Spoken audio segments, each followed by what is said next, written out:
Q5372. During the life stage is characterized cycle of a thunderstorm, which predominantly by downdrafts.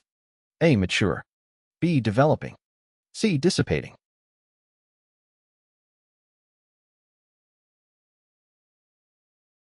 The correct answer is C. Thunderstorm stages. Cumulus. Rapid rise of warm, moist air forms clouds. Mature. Intense with tall, dark clouds, heavy rain, and lightning. Dissipating. Weakening updrafts, dissipating clouds, less rain and lightning. Residual. Lingering clouds and rain after storm dissipates. Downdrafts in dissipating stage can cause microbursts, strong winds, and hail. Be aware and take precautions. 5373. What minimum distance should exist between intense radar echoes before any attempt is made to fly between these thunderstorms? A. 20 miles. B. 30 miles. C. 40 miles.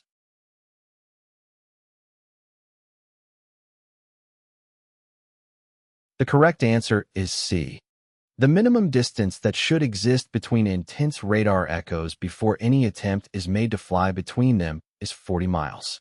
This is according to the FAA Advisory Circular AC00-24C, which provides guidance on thunderstorm avoidance for pilots.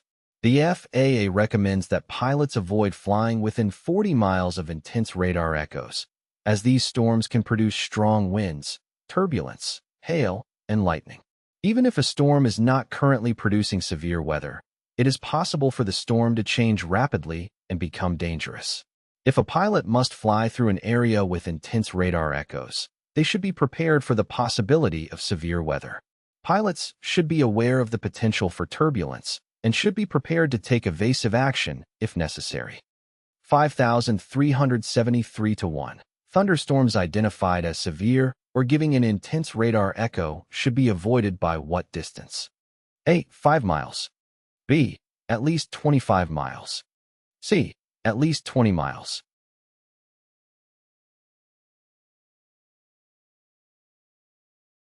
The correct answer is C.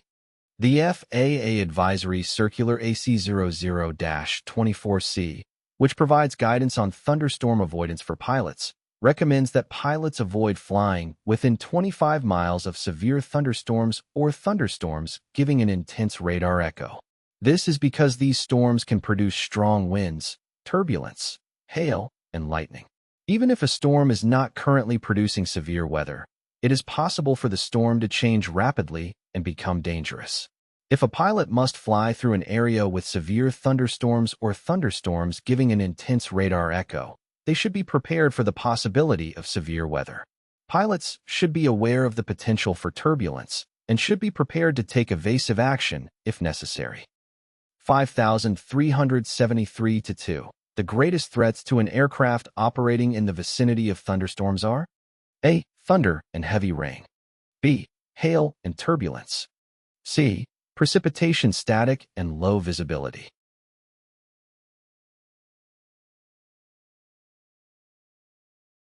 The correct answer is B.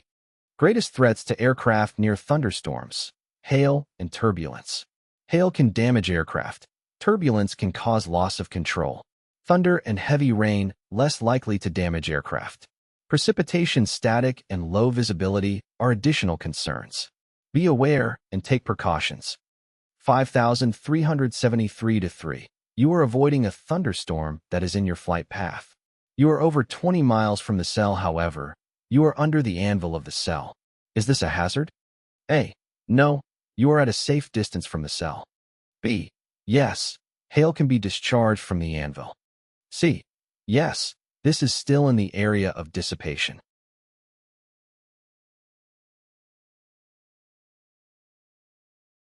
The correct answer is B. The anvil of a thunderstorm is the flat, spreading top of the cloud. It is formed when the rising air in the thunderstorm cools and condenses, and the water vapor falls out as rain or snow. The anvil can be several miles wide, and it can extend up to 20 miles above the ground. Hail can be formed in the anvil of a thunderstorm. When the water droplets in the anvil freeze, they can grow into hailstones. Hailstones can be very large, and they can damage aircraft. If you are flying under the anvil of a thunderstorm, you are at risk of being struck by hail. You should avoid flying under the anvil, and you should be prepared to take evasive action if you're caught under the anvil.